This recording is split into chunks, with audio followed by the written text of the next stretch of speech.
nga tugenda mu mboozi ey'okulaba akalulu bwe kaali ak'okulonda omukulembeze w'eggwanga eyasookera ddala. Kansooke nneebaza abatasobola kulaba stories zino ze tukola nti mwebale nnyo mwebalire ddala.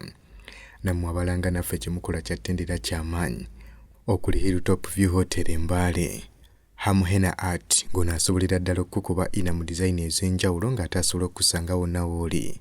Tekako ne Sheikh Hussein Kasolo omusomi w'edduwa ngezeeko tojja kusigala kyekimu Katonda ng'asiimye. Mu mboozi yaffe mu 1963 Uganda ng'egenda mu kujaguza okweza omwaka ng'efunye obwetwaze era mu kiseera ekyo Uganda mwe yalondera pulezidenti eyasookera ddala mu kalulu akaali akavaawo mpitewo wakati wa Sir Edward Frederick Walugembe Muteesa, kabaka wa Buganda ne Sir William Wilberforce Kajumbula na DOP Kyabazinga wa Busoga. Obululu bwe bwamala okukubwa, Returning Officer Chief Justice Sir Oudo Odoma yalangirira nti Muteesa ali afunye obululu 62 ate na DOP ng'afunye obululu 27. Kyokka mu kusooka na DOP yali amanyi nti akalulu agenda kukawuuta buva kubanga yali amaze okufuna obuwagizi bw'abakulembeze b'Obwakabaka 3. Mu meeting eyatuula mu Septemba wa 1963, Omugabe Sir Charles Gashongo Wankole, Omukama Sir George Lukidio w'Ettoolo ne Sir Tito Winyo wa Bunyoro baali bategeezezza nga bwe batagenda kwesimbawo era ne bategeeza nti obuwagizi bwabwe kakati babuwadde na DOP. Bano era bawandiikira ba MPs abaali bava mu bitundu byabwe nga babategeeza nti balonde na DOP. Wabula nga n'obuwagizi obulala bwava eri ebitundu by'eggwanga eby'enjawulo ebyali tebirina Bwakabaka, nga bano baali bakiikirirwa ba Secretary General nabo mu meeting awataali kwetemamu bonna bategeeza nga bwe bawagira na DOP. Ekyokuba nti na DOP era ye yali Vice President wa UPC kyali kiraga lwatu nti obuwanguzi bwe tebubuusibwabuusibwa. Kyokka yadde yali alina obuwagizi obwenkana bwe buti akalulu kaagenda okuggwa nga na DOP awanguddwa. Era abantu bangi beebuuza kiki ekyabaawo n'okubeera ng'awangulwa. Wabula ky'olina okumanya nti tewaali kwemulugunya kwonna nti akalulu kano kabbibwa. Kigambibwa nti ng'ennaku z'okulonda nga zisemberedde na DOP ono yavaayo n'ategeeza olupapula lwamu n'obuwagizi bwe yali alina era ng'okuva lwe yayogera n'olupapula lw'amawulire olwo ebintu byatandika okukyuka. Olupapula lwa muno mu October ng'ennaku z'omwezi 5 1963 lwafulumya engeri akalulu kano gye kaatambulamu era ng'olupapula luno lwategeeza nti ng'oggyeko Honorable Okuneyi eyali ava mu kitundu eky'Ekalamoja ataaliwo mu kulonda, ababaka baalina okulonda baatuuka mu budde era essaawa zaagenda okuwera nnyo ez'okumakya nga bonna baayingidde dda Chambers.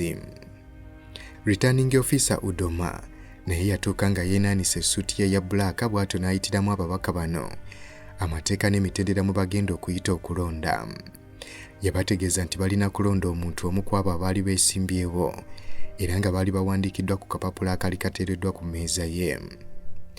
Ababaka n'abategeeza nti balina okufuna akakongo ba ballot paper okuva ewa Clark ng'akakonge kwaliko amannya g'abo abaali beesimbyewo 2 era ng'omubaka n'abaalonda alina okugolola oba okuteeka omusitale ku linnya ly'oyo gw'abaalonzeeko.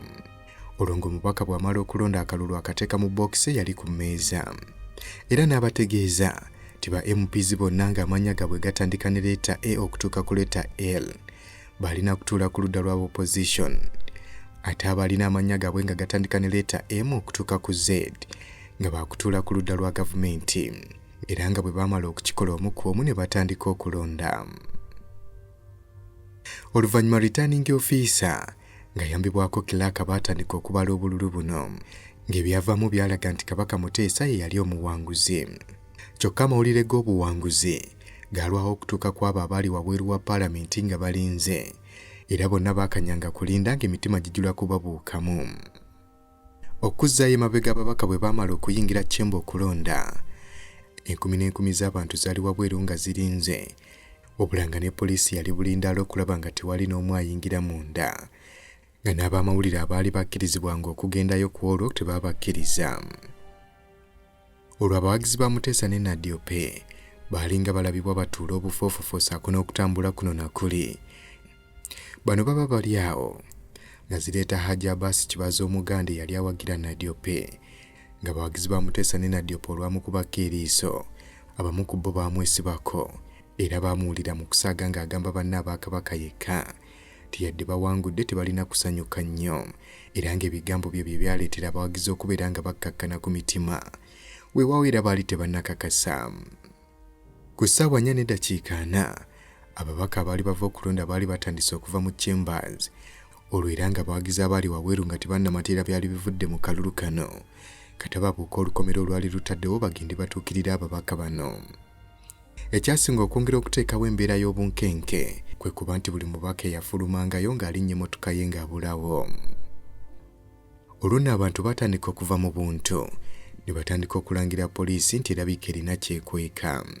Obula babeera bakyalangira poliisi olwo kwe kuleeta ababaka okwali Dr. Eliya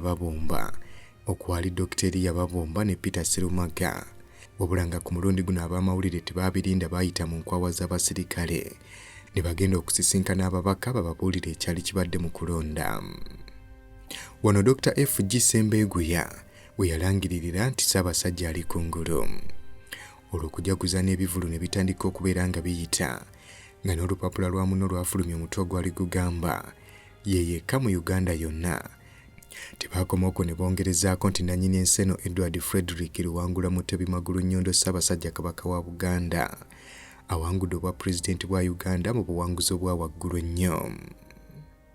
Nga sinaba kutegeeza ngeri Muteesa gye yawangulamu Nadiope, katusooke tulaba ate okulonda vice president nga bwe kwali. Ekifo ky'obwa vice president Nadiope akalulu yakawuuta buva nga yafuna obululu 6. Abalala abaali mu lwokaano kwaliko Yekosofati Etoke Ngol ngono yali akulira obwakabaka bwa Lango nga yafuna obululu 17. Yovan Chamonges ono nga yali akulira obwakabaka bw'e Sebeyi yafuna obululu 5. Ate Yowe Kalamoja Maxilo Kwanga n'afuna obululu 4. Okulonda vice president kwe kwatandika ku ssaawa 8 zennyini wabula nga ku mulundi guno bannamawulire babakkiriza okulindira ku lubalaza lwa paalamenti nga n'abalala abakkirizibwa okubeerako kwe kwali abaami b'amasaza ga Buganda. Mu ssaawa 9 minisita w'amawulire n'ebyobulambuzi Haji Akibalu Adoko Nechon yategeeza ab'amawulire nti Nadiope ye muwanguzi era okucacyanca ne kutandika mbawagizi be. Okuzzaayo ku kiki ekyaleetera Muteesa okuwangula Nadiope eyali amaze okulaga nti yalina obuwanguzi obusinga. Kigambibwa nti bannamawulire baagezaako okwogera ne Nadiope nga amaze okulondebwa ku bwa vice president asobole okunnyonnyola ekyatukawo lwaki teyawangula kifo ky'obwa pulezidenti. Ono abamawulire baali baakumusanga ku Uganda Club wabula oluvannyuma kyategerekeka nti yali mu lusisinkana ne Milton Obote Kololo. Nti meeting eno yali yeetagisa wakati w'abakulu bano kubanga kyategerekeka nti Milton Obote ye yali emabegawo okukyusakyusa embeera Nadiope n'awangulwa. Era kino kyeyolekera ne mu kucacyanca okwali mu Buganda nga bayimba ennyimba eziwaana Obote okubeera nga yakola nnyo Muteesa okuwangula. Ebimu ku bigambo ebyali mu nnyimba ze baayimbanga mwe mwali yeeyekka Obote waffe ono tukukulisa ssebo Katikkiro waffe. Obote abantu abasinga obungi naddala mu Central bali bamutwala okubeera nga minisita w'obukodyo bw'ebyobufuzi. Era bangi baakakasa nti yali ye Obote eyajjawo omuziziko omunene ogwali gugenda okulemesa Muteesa okuwangula obwa pulezidenti. Era bangi bakakasa nti yali ye Obote eyajjawo omuziziko omunene ogwali gukulemesa Muteesa okufuuka pulezidenti. Era kuno kwe kwali okusomozebwa okw'amaanyi UPC kwe yasooka okusanga bukya yatondebwawo. Wabula kigambibwa Nadiope alabika teyasonyiwa Obote kumulemesa kufuuka pulezidenti.